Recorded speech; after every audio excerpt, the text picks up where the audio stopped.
خير ابن عمي شبك؟ خيري والله ماني حسنان احكي. شو صفيان معنا مصاري؟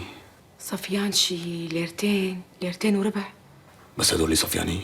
اي والله هدول الصفيانين ابن عمي. عارف هدول ما بكفوا اجار شغيله ولا كريه طنبور.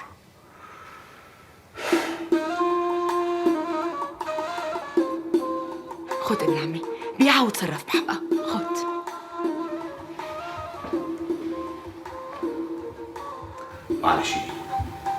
معلش ضبيها بتعوزيها.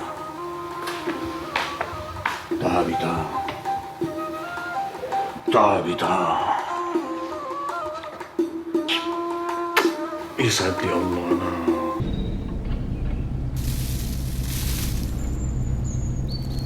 شو بدك تعمل فيهم عقيل؟ البزالية كلياتها خربانة.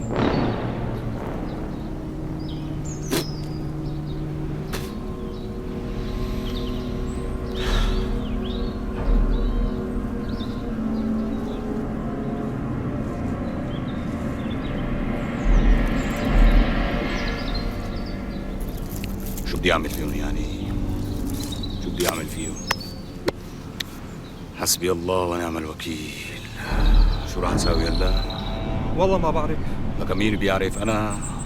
وعلى أساس هذا البستان خير ومرزوق يا مرزوق. والله العظيم ماني عرفان شو بدي اقول لك يا عقيل. ليش هيك عم يصير معنا ما بعرف. بسيطة، خلاص خلوهم ياكلون الدواب. انت احمل حالك وروح لعند ابو عبدو، خليه يشوف لنا البساتين الثانية، بركدا الله بيعوضنا من الخسائر هي. طيب انا رايح عقيل. روح الله معك.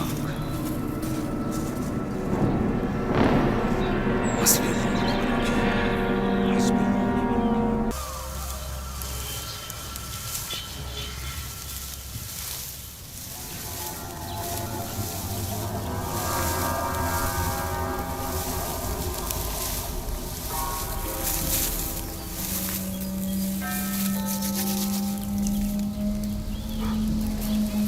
شو هاد لك مرزوق؟ شو هاد؟ هذا هو البستان اللي قلت لي بده يطلع منه الخير؟ هاد؟